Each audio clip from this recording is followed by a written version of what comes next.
All right, people. So, ladies and gentlemen, like I said, we are going to have an interview with Mr. Bunny Lye Lye. I tell you, he is one of the people that in the industry that you always hear of. So famous for a particular song, but we're going to get into his life and other things that he has done. Some very important questions for this one. Been wanting this interview for such a long time. So people, just give us a second. We're going to get Bunny Lye Lye on the phone, and we're going to conduct this interview, you know? This is the Reggae Pond Top Show with Fadda Medina. Give me a 1 second. Hello, Bunny. Blessed love, man. All I'm on right. there, man. Okay, live and direct, people, live and direct. We have Bunny Lye Lye on the line. Bless up, my brother. How you doing tonight? Yeah, man, I'm doing cool, man. I'm just, easy and just taking things one step at a time. Okay. Well, listen here. On the Reggae Pond Top Show, when we do interviews, Bunny, we don't mess about and waste time. We go right into the questions and things. So we're going to start out with this. Like, Bunny, a lot of people know who you are and things. It may be a few people who don't know who you are. Just when did you get your start? Where are you from? When did you get your start? How long you been in the business? Well, you don't know, so I'm from Jamaica. And started 1976, but I first recorded was 1977. And Clint Eastwood is the one who introduced me to the business also.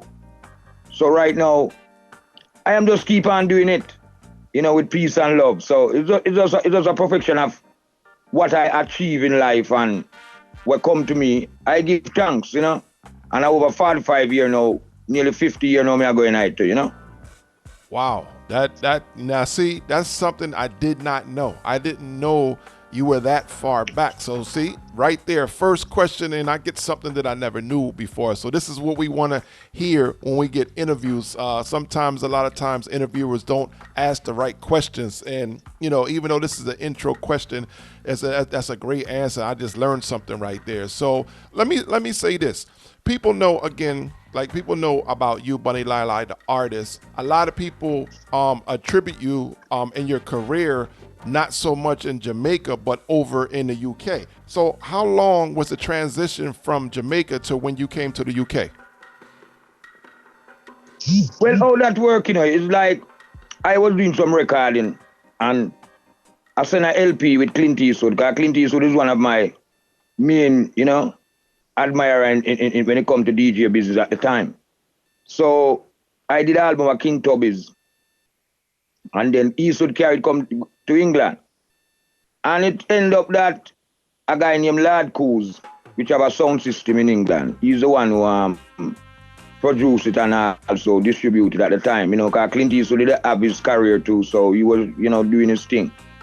And then after that, I started to record for other producers like Eastwood Brother, Linval, Jack Thomas, and also myself, keep on going.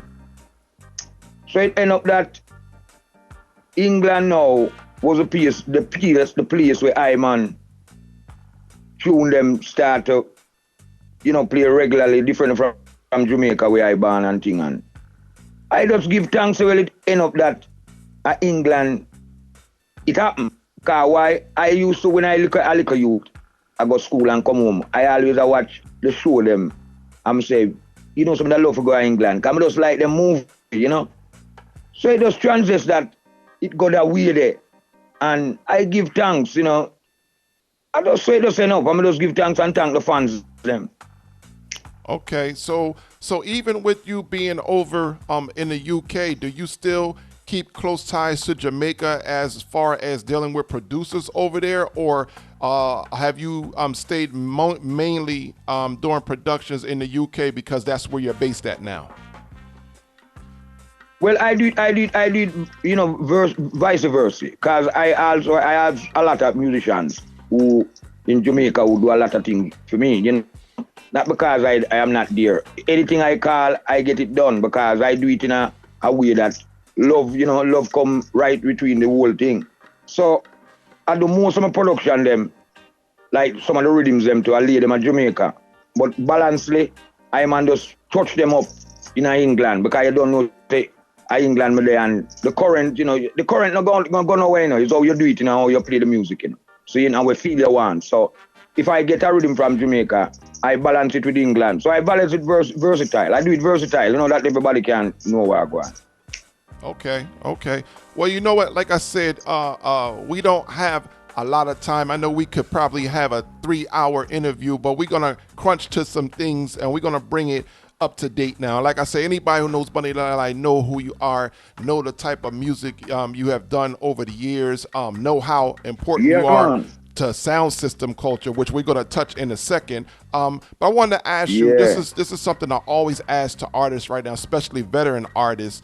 Right now, in your opinion, what is your place? What is your place in the reggae scene now, as opposed to how it was back in the day to where it is now? Or do you think that the industry is treating you fairly as opposed to what it was back in the day, or has the industry changed and you being a veteran, you have to change with the times? So how do you think it is right now for the industry of reggae right now? You see, always, my brother, you have to just take one step at a time. I hope a man want to do it with the time, but sometimes the time not come when the time for come. So have to know the time when it is right to do what you do. The next thing, you have to move and do what you have to do. So it make no sense you go into the and ball and say, boy, say young one them and make money and this and make money and that. Just keep doing what you doing. You saw me as a brother. Because if you stick and I watch what the next one are doing, it don't make no sense. Especially with that man now, I just focus. Do what I have to do? Because it's just music. Yes, I love it. It go back to my time, but we can't reverse it. So what we have to do, keep still and we just try, because every artist I feel it right now, Because you know what I go on. See? It's a perilous time we in right now. So what we do is just try to just build songs, because God sent all of we as musicians. Enough man no live out for drive with them earn. Enough take it and have the foolishness. The next set of man them could have just say, some of the slung from corner and me not go nowhere, me just give up. Nah. You have to look at it and say, God give you a talent, and if you are just look for the next man and I follow the next man. Because with that man, my brother, I like to be a leader, not a follower. You see what I say? So first of all, where I think about when I see the thing them a change up, is just stick to where I do. It's just like more time. I'm gonna record a song and I don't like it and I can't come up. I play it, but I go back, go fix it. Because it needs fixing. You can't just have yourself and just lay back and just say, boy, say, can't remember again, your time to come, You did do your thing, So remember generation, and it build on a scale where you have to just do your thing in time. You see what I'm saying? And the time is the master. And if you know if you do nothing more, will enough to do nothing more. Because with me not run on nothing when me see in front of me when me can't take up with my hand, make sense to go lift up a high hand and I can't lift up a hand, And me have 5 feet 1 or 5 feet 8, whatever, I man for the school and just know the iron when I can lift up. Me lift up. So I just balance my scale, me say, brother, I just me say no Medina. Me no move from where me there. So me just stick together. If a next one out there want help, me help them. Because that's how the business is going. Because first of all, a lot of people now in the music business, I look on them don't help. So me upon the paragraph where me I say now, it's just me help others. There's a lot of singers can't tell you when he help. One man alone where him do a lot of interview and him can't tell you that. And sometimes people come to me personally and say, Bunny Lye Lye, I know some of you the man they are big up. And I say, who? And him just say, Anthony Red Rose, man. Because Anthony Red Rose remember where I come from. That's why I check for them youth. Them man, they is a youth where we and them used to sing for sound of Spanish Town. And it does come back where at time. And now he might do good. Because you have to help in the business, It don't make no sense. You sit down and you just depend on yourself. Because if you come to the business from my time and you find out, say, well, boy, change and Rere, is either you hold the producing line or you go do a different thing and just call it that. Because what you do, you can't do nothing more than what you have to do, You can't follow next man, you can't grudge your next man, because that to come out of the game. We don't want no jealousy thing in the game. You understand? So that's why sometimes the music business right now, it's stagnant and it go out some different type of way, because if some man watch a next man window, than the man there and the man. Nobody no bigger than music because all the way, they up your way. And when the time come, you have to leave it. You saw me, Brother Medina. Nah, So we I just hear you. yeah, we just want to tell the eye how me look for my part of the game and how me that like to see it go. And that way there, me know say God will help all of us. Okay. Then, Well, you know what? That's you know, I hear you. I hear you 100%.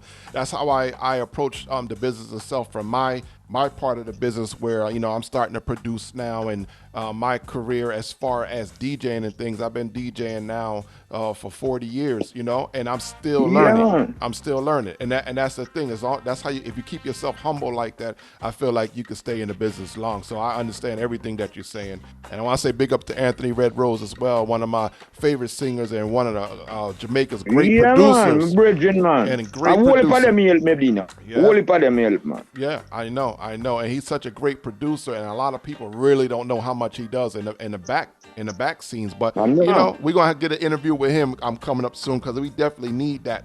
So you know, like I said, we don't have a lot of time, but Bunny, I have a question that it's been such a big question and I don't know if you want to call it a fight or whatever or big debate when it comes to Yeah. Bunny Lye Lye and one particular song and when it comes to dub plates and dub plate cutting. Right. So we're not gonna mess around. I have to ask you because I know when people hear this, they want to hope that I ask you this question. So we know about your Right. tune, give them a dub plate and mash them down. Okay, we know Right. about that dub plate. So it's been a what do you say, a conversation. I'm not gonna say argument, but a conversation on this end on the U.S. side. Over, I'm from New Jersey, but over in New York, it's been a well-known radio show that has put up and talked about who bust that tune as far as sound system. Now, I'm gonna say what I'm gonna say first, and then you can chime in. So, from what we know to say that Saxon was the sound who put that tune as a dub plate on a road like that. That's what we know over Yeah. here. And then Babyface now, when he was with King Addies, he voiced the song. And as far as we concerned on the U.S. soil, he was the one that busted worldwide or whatever. But I wanted to ask you this question. Concerning that song, was Saxon the first sound who voiced that song? And would you say that song is an anthem for Saxon? Or would you say that more people voiced that song after King Addies busted? Well, I'm going to tell you how it go now. Saxon deliver the sound. Now people are saying him boss it. Right? King Addies introduce it. Because here are the two people. One boss it and one make the money. We know you laugh about that. Because first of all, I'm gonna tell you from the start of the game. If you come down the line, who bust the song or who voice the song? Saxon. Because him are the first one played. And him voice it for. Alright. With Lion, I'm a brethren. I have to big him up too. Always. Him deliver the song in a different style. Because if you look at the whole thing, you know, when Saxon have it, you know, that was him anthem, you know. And always still him anthem. Because the biggest song that is a worldwide song we make. People know about Saxon. If Babyface never drag here, they say, you know.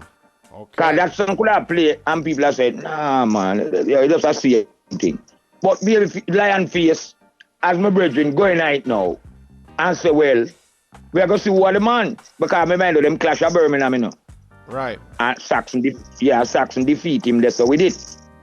And then them come now and Babyface say, nah man, you can't defeat me, sir. And I can't get this man.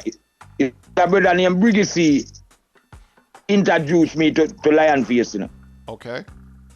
So I saw that development plan. But in my feeling and how me feel about Wegwan, it's like the two man them do great. I wouldn't say none better than none, you know, when it come down to playing that song, you know, because if Saxon never played England at the time, then I don't know Babyface that know it. You get what me I say, unless you must study Saxon cassette them from them time, then I don't know. You know me I deal with Right. enough respect to him. Enough respect to him every time. Right. But a Saxon, yeah, I'd have really said the two man them do good. Me now say Saxon do better and Lion Face do better. Because the point is, I told them introduce the song, because I remember, you know, in America, enough people could have never even know about that song. Because it was cassette deals coming to CD. You get what I say? No, yeah. And no. And see, that was the big thing over here. The thing, the argument was this, was that everybody know that Saxon voiced that tune, and most of the people in the UK say that's a Saxon anthem, and Babyface, once it got played on Babyface drew for it and then killed Saxon back with the tune or whatever. But then after that, once Babyface voiced it, that's when the whole world started voicing the tune after Babyface. So yeah, man. So I shoot that, man. A Babyface introduced to the American scene, man. Okay. I remember, you know, Bermuda does run America, you know. Now with that being said, he introduced it to the American scene. But with that being said, would you say after Babyface introduced it to the American scene, did Europeans, Japanese, or whoever, did they start cutting the tune after Babyface busted, or were they cutting the tune when Saxon did it? So basically, I'm asking, when Saxon voiced the tune, was Babyface the next sound to voice the tune, or were there sounds in between already voicing it after Saxon busted when they busted? No, because here what happened now. The tune come out, and then after that, when Saxon played it, with Babyface at Birmingham, the point is now, the cassette them a go around. Mm-hmm. So some get it at Japan, all around. Europe, the whole of them place to get it, right? Put it on cassette because Babyface and him clash, you know. And that we have to remember now, you know. Right. So that was one of the first biggest clash stuff to make people know how sound system business I got. Because I remember when me buys it, you know, me no put no Saxon thing in it that much, you know. Mm-hmm. Like how the one with Babyface have, you know. You understand what I did? Gotcha. All right. Mm-hmm. So the point is that this now, it depends, but nobody now notice it. So it's an effective thing. So when Babyface now, when the counteraction go on at Birmingham, and the two of them clashes, so I'm Saxon counteract him with it now. Him draw it back now. And I guess now the motivation and the thing now start to get over the way and go start hype up. You get what I mean? Some people say, well, that's true now, Babyface at the time to was the man. Okay. You understand what I mean? He was the man I'm looking at two different ways, you know. Because Saxon played, I'm on Babyface clash. Saying? All right. All the people are going to get to know. I remember the question where you asked me, you know. All the people get to know it if them advise it before Babyface bump. So automatically, Japan they know about it because when Babyface busted, you know, all the man in Japan knows that the Mighty Crown, the whole of them come feet. Okay. So just to clarify everything, Saxon is the one who voiced the tune first, but you would say Babyface is the one that busted to the world. Then that man, I tell you, man. That's why I say it again, man. A Saxon bust it, man, and Babyface make the money, man. I hear you. Well, you know what? I want to say big up to Saxon. Anyway, they big him up. Right. You got to big up Saxon, you know, Musclehead and the whole crew over there. Yeah, man, you have a big up. But don't even tell us the man introduced the thing, man. The man introduced the tune, you know, because all Babyface I know about it. Yeah. You gotta give it to. If Lydie or any one of them, Lydie or any one of them will be around the mic at the time. My Trevor Sachs never said these are them anthem. Right. Him would know if he draw back the card. Right. When him got Bermuda. Right. So we're gonna call it like that. If it never for Saxon a voice in that tune, Babyface would have never got it. But we know once Babyface touched it and draw it back, it just got even bigger after that, and we're gonna leave it right there. And get it bigger. Yeah. and kill all who if you kill. Yeah, yeah, we leave it right there. So in closing, Bunny, we have to say now, you know, me being a DJ, you know, me and you have been friends for some years now, and Yeah, man. I am lucky to be able to get your music and things like that. So what right now? What's on the road right now from Bunny Lye Lye? What song are you pushing right now? What productions you got going on? Just talk to the people real quick and let them know what's going on. Well, all right. Right now, I just want to say we have a new studio and we have develop a new sound. The engineer Jam Miracle. Then and we have some artists where we have run with, you know, Liquor Tenor Star, Ian Sweetness, Pink Panther, Selby Wanda, Singing Bee, you know, some of the artists we have run with. And we have some production that come to also. It's a Gogda rhythm. We have about 7 or 8 man on it. You soon get that. And for myself, right now, I push Competition Fool, which is a good tune with me and Dan Mafia. Okay. That song they are going good. Yeah, that song they are going good in a your town, America there. You know, give thanks and big up Clinton Lindsay, Fitzroy Francis. You know, I deal with Francine Chin. Also brother Steve, Marlon Burrell, you know. Okay. Melissa, the whole of them people, you know, really distract them, you know. So if China and Cold too, I want bigger up too. okay, so if anybody, any other producers worldwide that may be listening to this interview or things, how can they get in contact with you if they want you to be on their productions, or if they want dub plates, if sound systems are listening in and they want dub plates, how do they get in contact with Bunny Lye Lye? Well, them just face me on Facebook, Instagram, all of the hotline them. Them can just contact me upon them. I'm a number, I'm my person, one of my number is 07943 786 741. Repeat, 07943 786 741. London style, you know? Okay. So if them want to contact me upon that, my brother, them can get you all along. Okay, so people, there you hear it, you have it. You have all the information for Bunny Lye Lye. You also, when I put this up on the Motif Radio website, we will have that information for his contact as well. And all I can tell you is, Bunny, you know, we could be here for, like I said, for hours talking about the things that you've done, things that you're doing. But I really appreciate you taking the time out and, you know, doing this interview for us. You put a lot of information out. And people are really going to be interested in the Saxon and Addie's part of this interview for real, because that's just been a back and forth for so long, and they hear it from you now how you feel about it. So again, Bunny, yeah, man. Thank you for your time. Xanadu. I have to big him up to, you know. Xanadu, you know. Oh, Xanadu. Cool, man. Yeah, Xanadu. Long time, Xanadu. I haven't heard that name. I have a big up Xanadu, Ranks, Super Cat, Sammy Dread, Chuck Turner, Earl Cunningham. Yeah, man. Yeah. My brother from New York, you know. So I'm want to big them up anyway them there. And stay strong, my brother. I hear you. Well, Bunny, since we're finishing out right now, I'd like to say to you, if you want to give in any more shout outs or anything, you can give them right now. It's your time. Yeah, man. Me just want to say peace and love to all the people, them. Bless up fans, friends and family who they in America and I. And I just want the man them just hold tight, you know, because in a perilous time we are going through right now. I mean, I want the man feel like this is a joke thing. We just want to just take our time and do it in a God name saying, and a man no left prayer, because that's the greatest of everything, you know. No matter what we do, you know. Saying, all of the man them in New York, anywhere them there in America, just hold tight. Big up from my man, Bunny Lye Lye. Bless. All right, Bunny. Thank you for your time, my brother. And we will check you out on the other side. Bless up. Bless up, man. Thank you very much, man. Bless.